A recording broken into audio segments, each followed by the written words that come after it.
بھارت میں لوگوں کا خون، نسل اور خاندان کی بنیاد تقسیم قانون، فطرت اور انسانیت کے خلاف عمل ہے۔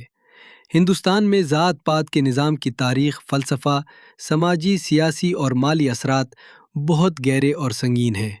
اس پیچیدہ نظام کی گہرائی اور ارتقاء کو بہتر طور پر سمجھنے کے لیے اس کی قدیم تاریخ کا جائزہ لینا ہوگا۔ پرانے ویدک دور تقریباً 1500 قبل مسیح سے 500 قبل مسیح میں ویدو میں چار وارنس، برمن، کشتریا، ویشیا، شودرا کا تصور متعارف ہوا۔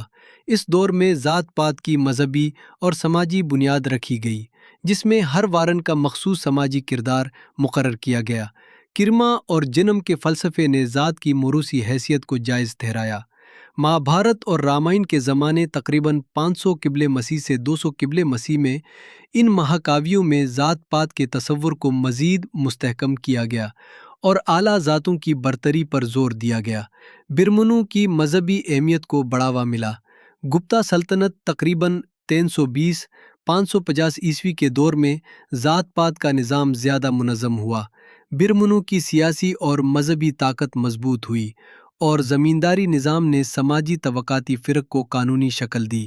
مدھیہ اور جنوبی بھارت کے سلطنتی دور تقریباً 600-1200 عیسوی میں مندر اور مذہبی ادارے برمنوں کے کنٹرول میں آئے، جنہوں نے زمینیں اور دولت جمع کی۔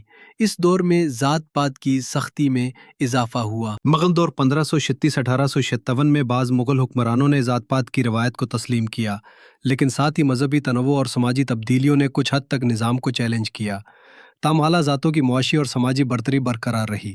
برطانوی دور 1858-1947 میں برطانوی انتظامیہ نے ذات پات کو سرکاری نظام میں شامل کیا، جیسے حصر ذات کا سینسس اور قانونی حقوق میں فرق۔ برطانوی حکام نے کچھ اصلاحات کی، مگر ذات پات کو طاقتور سیاست اور سماجی تنظیموں کا ذریعہ بنایا گیا۔